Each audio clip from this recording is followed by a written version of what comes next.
Yo, what's cooking? Trading floor family? Your boy Wildcard in the booth? TB on the consoles. Monday, August 3rd. The index is dead flat at 746, but Korea's down 5%. Oil's down 5.5%. Two freight trains just canceled each other out on the surface. That's not calm. That's a tape that's lying straight to your face. Quick housekeeping before we jump. Nothing we say today is investment advice. We are two guys staring at screens, drinking too much caffeine. Do your own homework. Trade your own plan. Quick reminder, nothing we say here is financial advice. Always do your own research before making any trades. And here's the thing that makes the whole morning click. The only asset on the board that actually repriced this mess is a shiny rock that doesn't talk.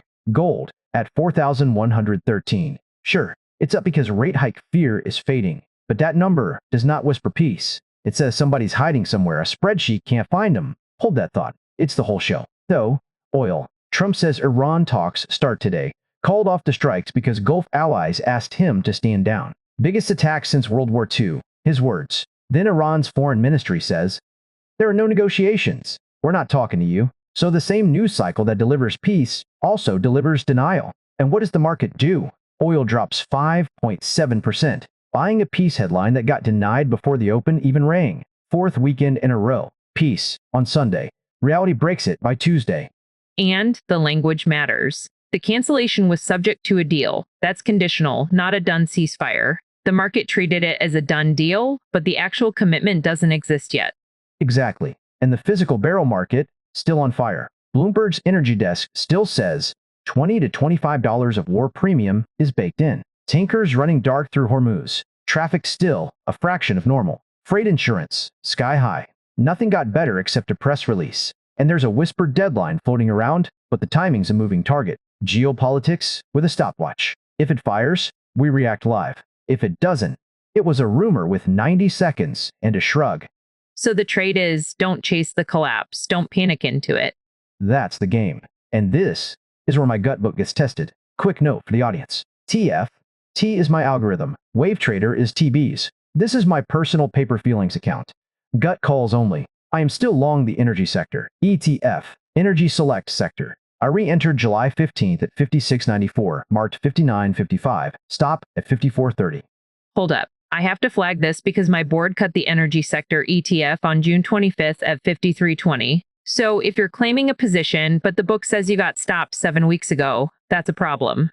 Fair flag. That June trade died. That tombstone is real. But the same record shows a fresh re-entry on July 15th.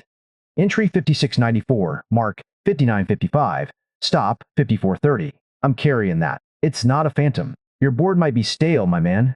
Noted. My tombstone, not yours. Then the position stands, but I have to voice the counter case because of our own track record. About a third of our show's misses are long oil risk premium calls. You know the blind spot. So I'm not saying the energy sector ETF won't work.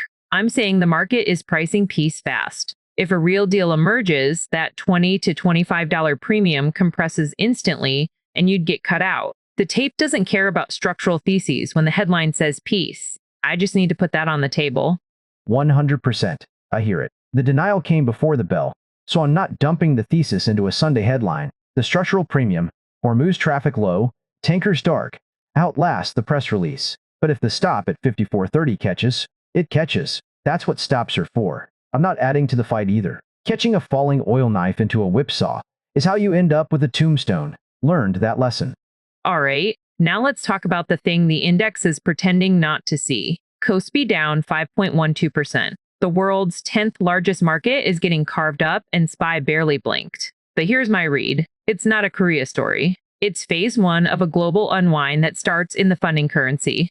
Last week, we got the first joint United States Japan yen intervention in 15 years. The Treasury itself stepped into the foreign exchange market. FESM pushing Japan to hike faster was part of that deal. September Bank of Japan hike odds climbing. The carry trade runs on cheap yen, and the backstop just got yanked.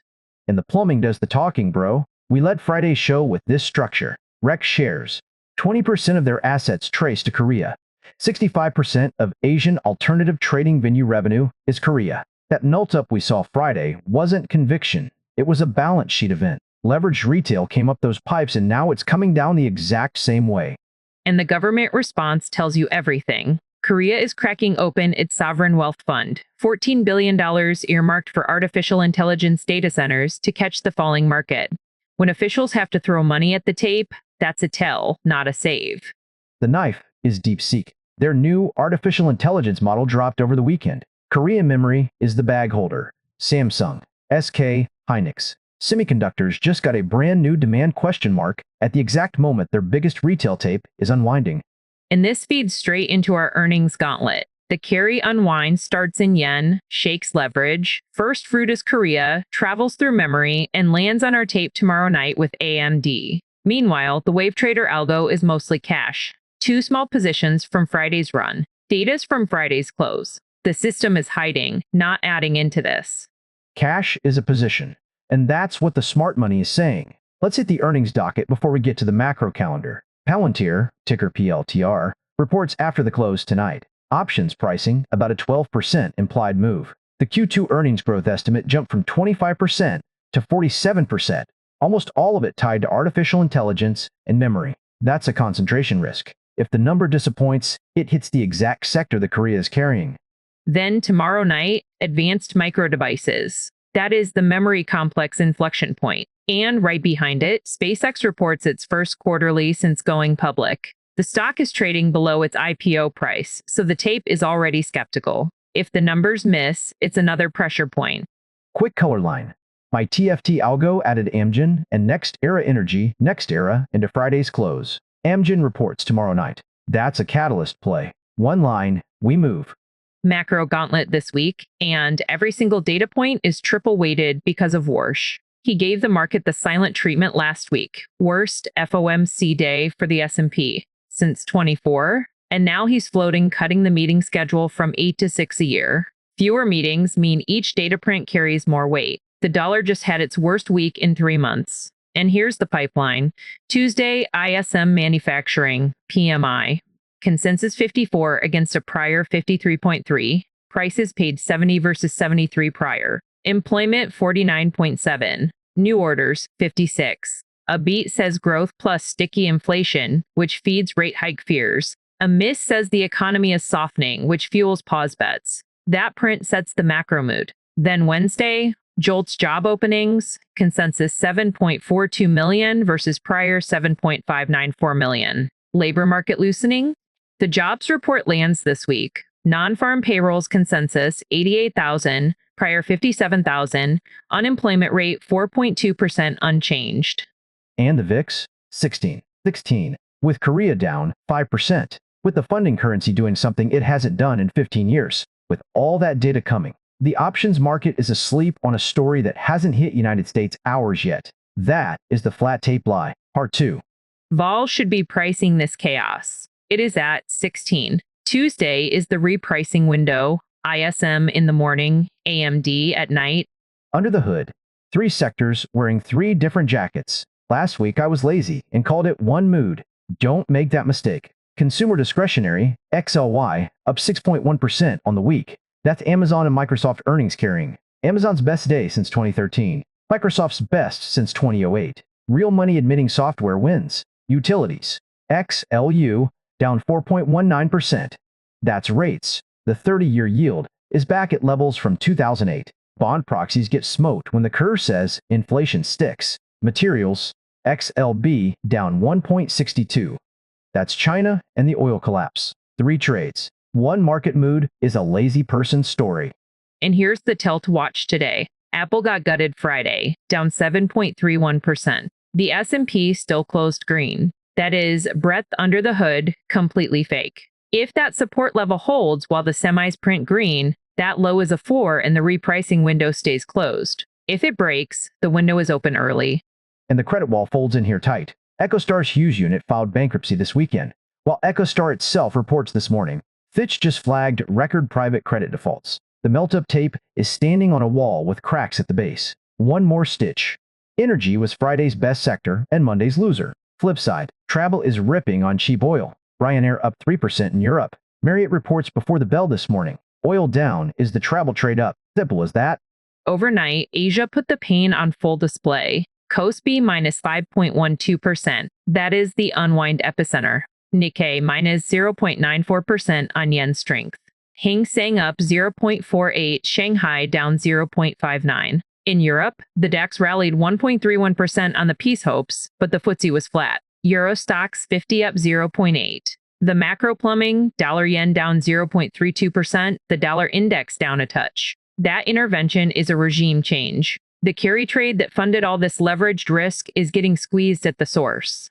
And the connection to the United States tape is direct. The cheapest money in the world just got recalled. The most levered retail tape, Korean semis, is the first to break. The carnage travels through memory, through Samsung and SK Hynix, and lands on our shores with AMD tomorrow night.